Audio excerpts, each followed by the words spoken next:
Hey guys, final request here. We are finally on the YouTube, and today I'm gonna break down my track called Bioside, which is still one of the most recent releases of me, and the whole EP was released on Watergate Records. Let's go. Alright guys, we are inside an Ableton project, and let's start with the kick. For the kick drum, I'm using this sample, and the first step here is to make this sample mono to be sure the kick drum will be placed right in the middle of the mix. Another one, I'm inverted the phase. This is probably for the phase relationship together with the low bass here. Next one, I have a DAC plugin. With this tool, I'm able to control the shape of the kick drum, and it just gives me more options that I have inside the sampler here. Also in the sampler, I'm pitched one semitone up my kick drum sample. Here's I'm changed a little bit the shape. Next one, I'm reducing boxy frequencies of the kick drum, and I have a high cut.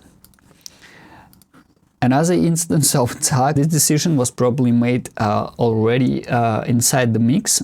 I wanted my kick drum sounds a little bit more punchier, so this way I'm boosting this area in the kick drum. And this is not the destructive way by doing this, because I'm actually changing the volume only in this certain area of the kick drum. And if you listen it solo and check the waveform here,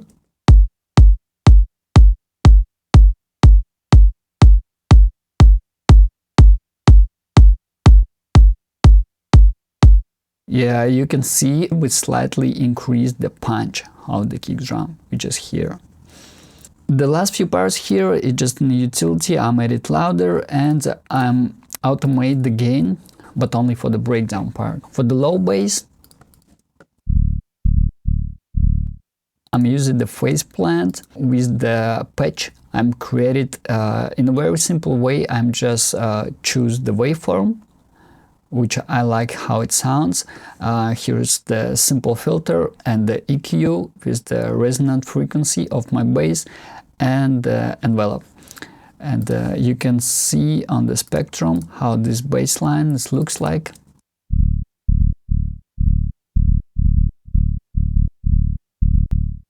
And for the processing, as you can see, there is no plugins at all, just only one DAC plugin, just to be able to sidechain it to the kick drum. And this is pretty much it. And I use DAC plugin only for my low bass sounds, and for the all other sounds I use just the Ableton's compressor. Next one, we have a mid bass. I'm using the Diva, and let's listen it solo. It's definitely a different character if you compare it to the low bass. It's more punchy, it's more attacky, and for this patch I'm probably changing the envelope for the ADSR, and for the filter I'm turning off all the effects here. Here is the sidechain to the kick. EQ with controlling all the resonant frequencies and the areas which I didn't like how it sounds.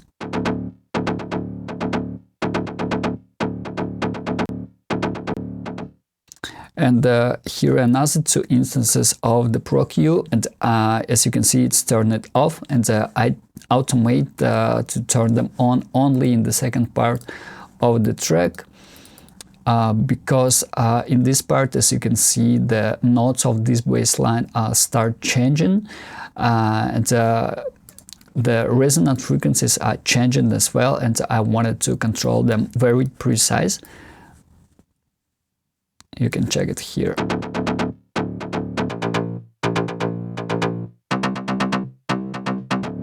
The last one is a Pro L, just to control the peaks of the sound.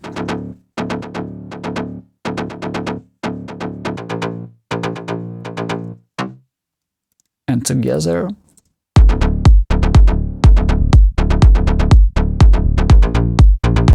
Here's the filters on the kick and the low bass. I'm automated in the breakdown, in some parts of the drop, just to make some movements and to don't automate it separately. Next one is a clap or snare. I probably didn't decide what is this, but I think it sounds more like a snare. And the first tab here is a Pro Q. I'm boosted the almost 8K high frequencies. I'm have a low cut and a high cut. I'm using the standard clip on the snare just to control the peak. And with the saturation, just to make it a little bit more louder and just to add some certain amount of harmonics. And for the reverb sound, for my drums, I use the soft tube Tsar. I'm splitting it to the two signals in the wet and dry. And this way I'm able to control the lows and the ends of the reverb, because this reverb doesn't have, if I remember correct, it doesn't have the low pass filter, only the high pass. So that's why it's here, and I mixed this signal together with the dry.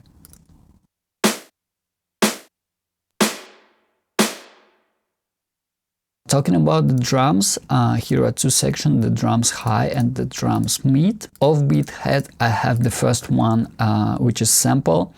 I'm faded in the attack because I didn't wanna have an attack at the first head. Yeah, it's almost with no attack. By using vocoder, I'm added the noise texture to the hi-hat and control it with the low cut filter here. Another sound, I call it transient. It's very short. Let me play it for you. It's very short, and I'm controlling again the lows with the low shelf and increasing the attack of this short transient, and together they sounds like this.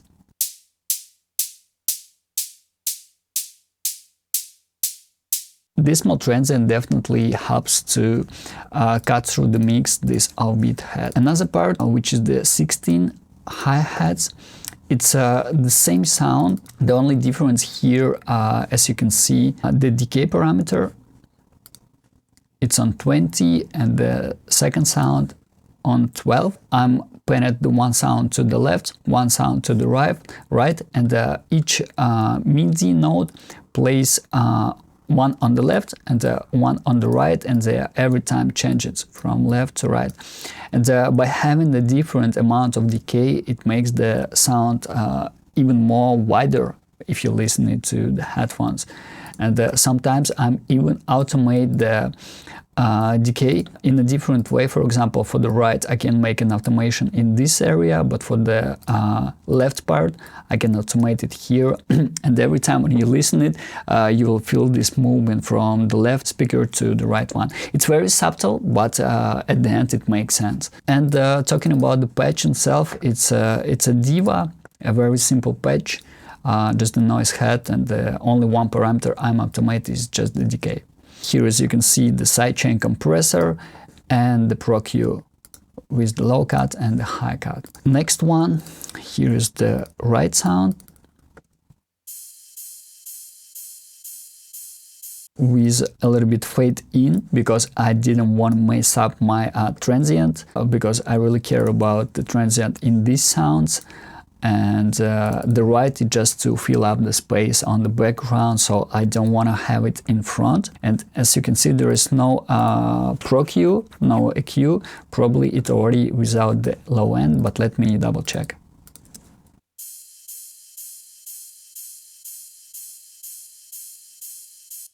I could even control it more, but in the final mix I didn't have it, so I don't want to keep it now.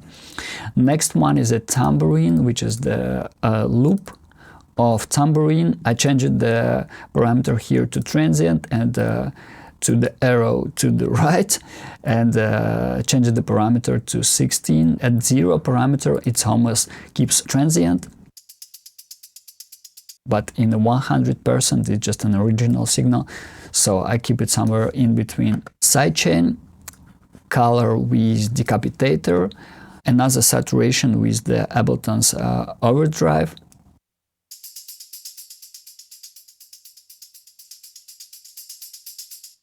Yeah, it definitely gives the character to the sound after I control all the low-end information which I got after 2 saturation plugins. And the transient shaper just slightly increased the attack.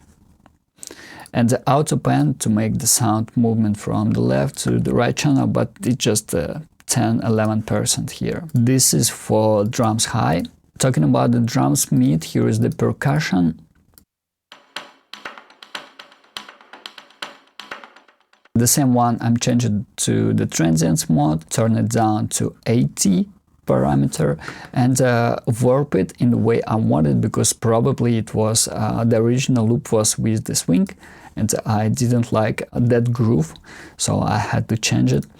And sidechain, the low cut and the high cut filters, and controlling the transients here.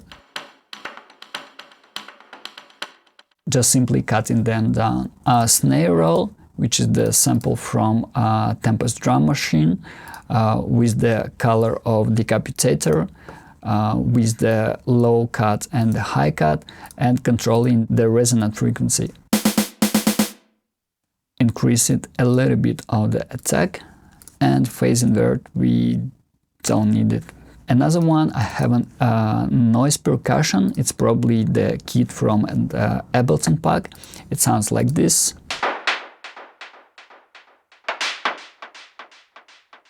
It gives a certain groove to the track. And here is the sidechain, again the color from Decapitator, controlling the lows and the high frequencies here, and boosting slightly an attack. And all together, these drums are going to the drums group, where I have the Shadow Hills Master Compressor. As you can see, there is the gain reduction is about 0.5 dB. The compressor is not here to reduce or increase the dynamic of the drums, it's just to give the certain color to the whole drum section. And the same with the black box. I use the aero mount just to increase the highs of the drums, and here is the saturation, Pinto triode, and I use it only in the mix, let's say 30 to 40%. Last step to control the transients. And another step is the reverb. It's exactly the same one that I use it in my snare sound. Talking about the synths, alright, the main synth here in the drop, let me play it solo.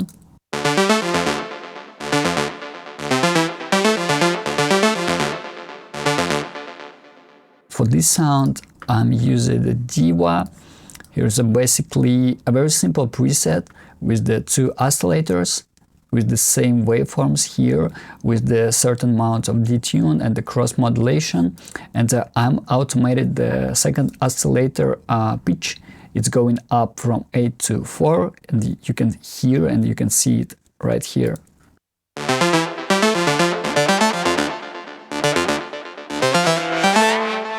Also an automation for the release and the glide. Nothing funky, but all these subtle movements and the sound changes at the end makes your mix a little bit more professional, I would say. The processing here is the sidechain compressor, Pro Q, with controlling the lows, highs, and boosting certain frequencies here, wider, to make a completely mono sound a little bit wider. And Dangerous EQ, I boosted the site information with the high shelf from 3.4 Hz, and I boosted almost 2 dB, 2.5 dB, and the filters to introduce the sound in the beginning and fade the sound out at the end. Pro L here is controlling the peaks.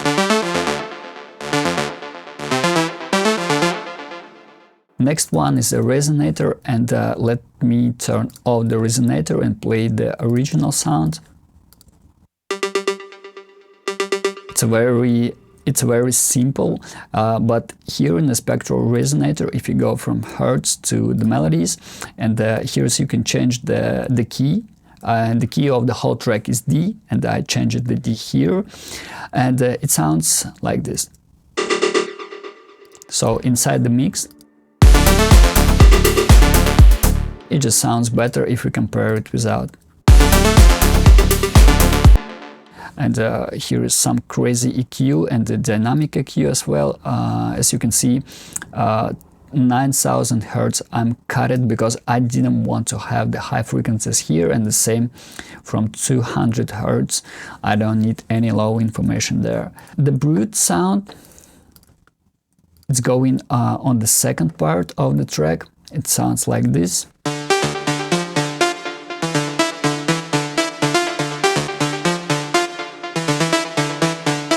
This sound was made with Arturia Mini Brute, and on the backup you could see the MIDI file. This is how the MIDI looks like. And here you can see a lot of very small details on this sound.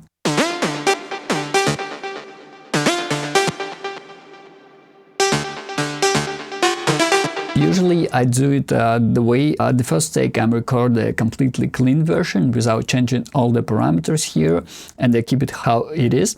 And all the new takes, it could be like 4 to 5 takes, I try to experiment by tweaking different parameters, and I keep recording them. And later on the stage, when I have to combine together the experimenting part and the clean part, I try to find the very interesting parts and to emphasize it even more.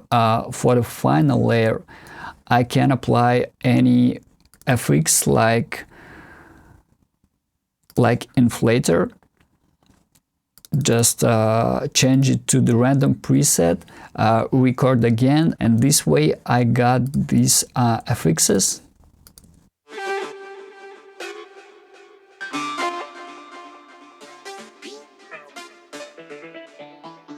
For the processing, the main brute sound, here is the sidechain, some frequencies with the low and high cuts, another EQ to control the highs, another EQ to control dynamically only the specific area, and I see it's automated only here in this take. I probably didn't like how it sounds, and I just decided to automate it. Mini Brute is a completely mono synth, so that's why you can see the wider here to make it a little bit wider. And the Dangerous EQ, I'm boosted almost 4 dB from 2.5 kHz. And the filters, high pass and the low pass. And a FR transition tool here, so you can see the reverb, combine it with the delay and with the filters, and I use it sometimes for the synth introduction. Here you can see it starts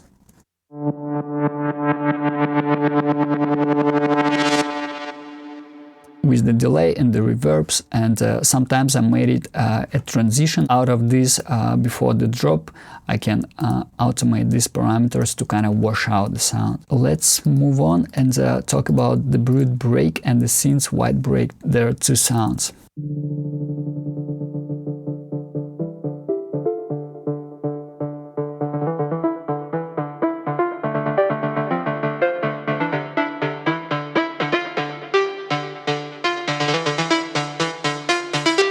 This part is kind of an introduction to the main part of the second drop, and this is exactly the same sound as this one, only playing the different notes, and the notes are looking like this: a few legato notes and a few notes 16ths, and all of these notes are automated with an arpeggiator in the free mode, and you could see all this automation is going here.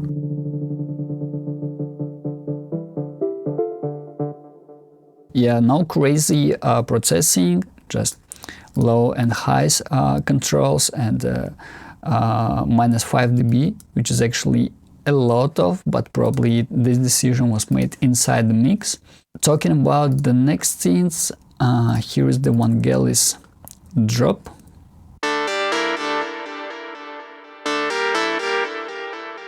just very soft chords. And the preset from Diva called the Key Vangelis chords. I kept the chorus here just to keep this a little bit wider.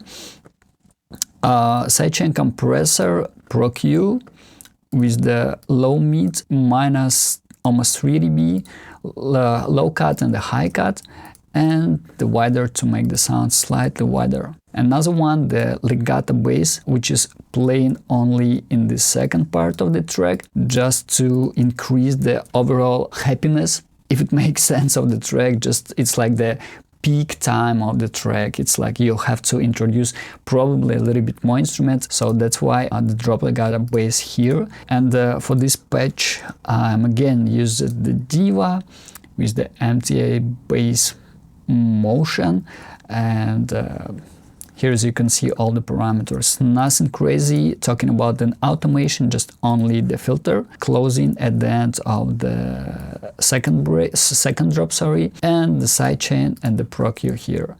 Pro Q, actually, I'm boosted the side channel at the 500 Hz, and that's pretty much it. Here's another instrument. It's called strings. I'm using an originals one, and you can listen to this solo.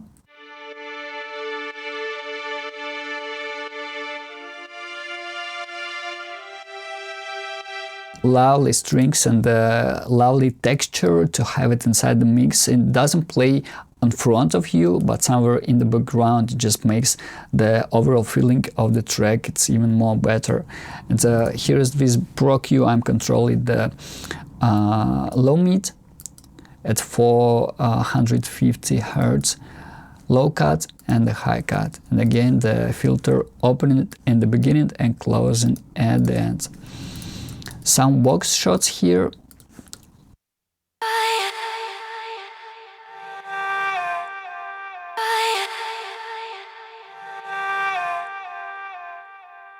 Here is for the second shot, wider to make it wide, and Pro Q. And for the first one, it's almost the same one, just boosting the highs here. Moving on, we have another strings in the breakdown.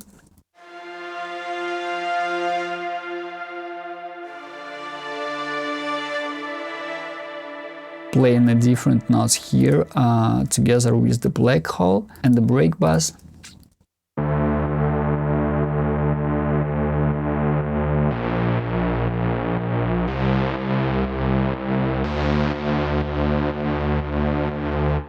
With a filter, which is slightly opening on the side chain to the kick, and I made a bass mono to keep my lows under control here, and the EQ I have a low cut at 33 Hz and high cut in 10K. Here's another break synth called Ah.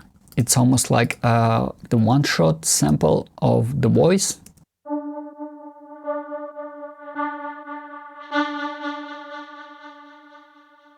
And it was made with Diva, with another preset. I kept the FXs here, turned it on, and for the processing, this is the normal EQ story for all the sounds, and the low pass filter here. Drop pad.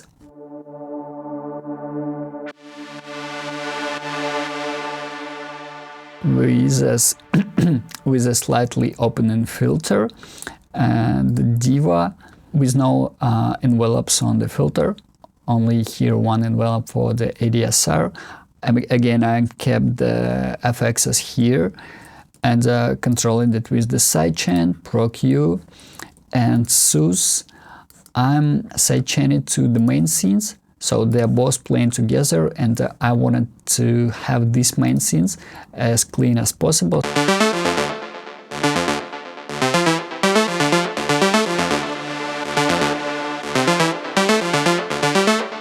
So every time the main synth is playing here, this drop pad will be slightly ducked to the background. High pad, this is just one legato note, and here is the original cinematic pads. I'm automated this parameter with the LFO to keep the syncs moving.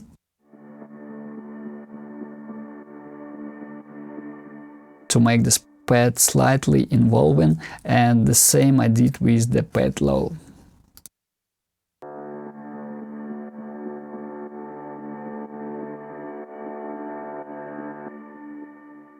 And the last step here is the mood section, where I have the drone, Vox Atmo, and the tape noise. The way you can hear is just to wear the headphones, because it's really playing so low on the levels. And for the drone, this is probably the recording of the main sound with a lot of reverb, and then I'm looped this individual section and turn it volume down, process with decapitator, ProQ, AutoPen, and some volume and the filter automation. And almost the same with the another Atmos sounds, and here is less processing, just the ProQ, but doing very crazy stuff. The AutoPen, the compressor, sidechain, and the volume. Tape noise here also just for the texture on the background. And all the synths go into this group, and on this group I have an OTT just doing a 10% of his job, and I have another sidechain compressor, but this time not to the kick drum but to the snare, because I wanted to keep the transient of this snare sound as clean as possible. That's why when the snare hits, all the synthesizer here are sidechained to the snare.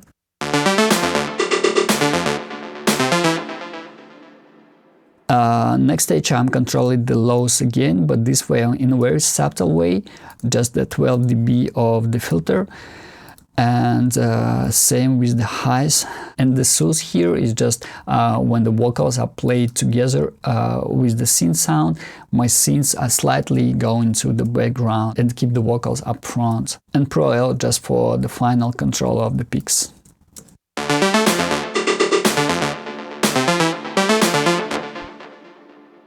Okay, let's talk about the vocals.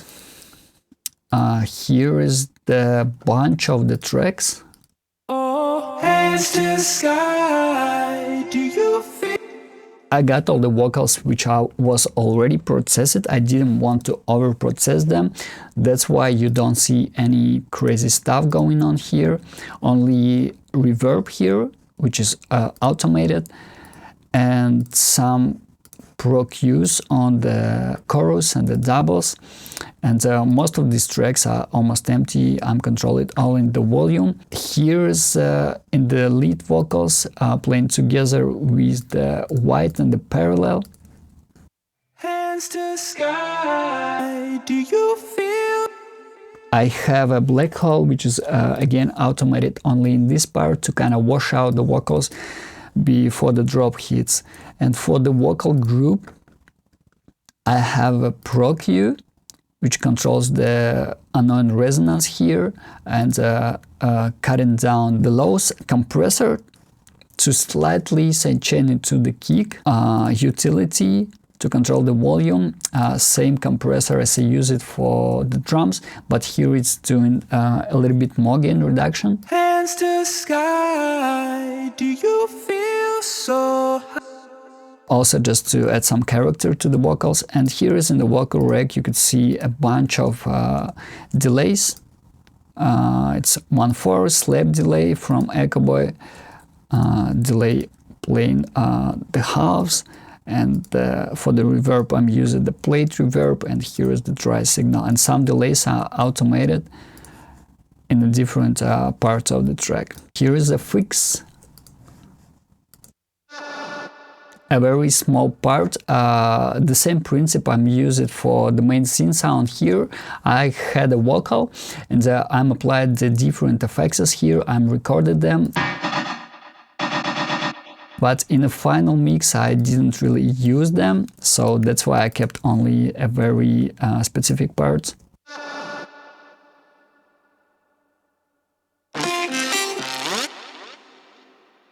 It's probably just only one sound here.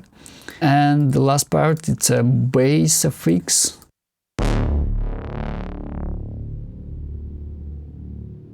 This one was probably recorded with the Mini Brute as well, and with the very subtle processing here. in, this is the introduction for the vocals.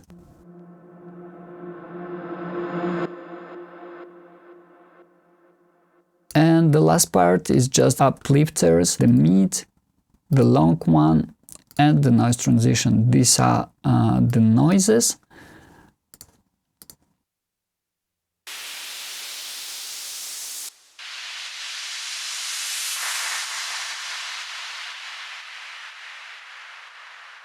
And the synth uplifter, I'm usually use the Silent, a very old synthesizer, where I'm change the key note, which is D in our case, and I'm pitch it up to get this kind of effects.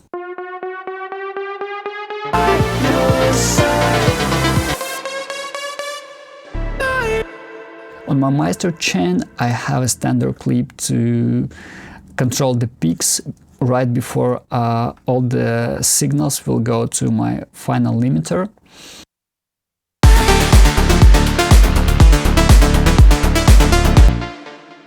Wave shaper, which is actually a replacement of inflator. It's like a very subtle saturation. Next one is utility. I'm automated in the breakdown, minus 1.5 dB, and back it to 0 before the drop hits. And my main limiter is not Pro L2, but this one, and I use it on my every mixes. But the only problem, when I save the project and I open again, the input parameter, it just drops down to its default position. And sometimes when I change this parameter to find the perfect position, it's really annoying thing to open the project and have this at 0 again.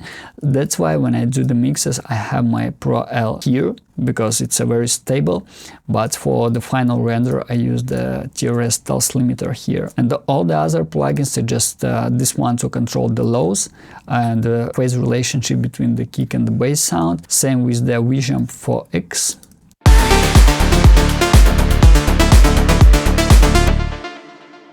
So you can see how loud your kick drum and how loud your bass sound.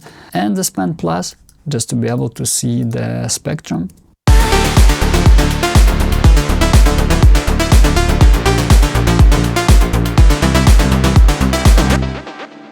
And that's pretty much it, and I'll see you on the next one.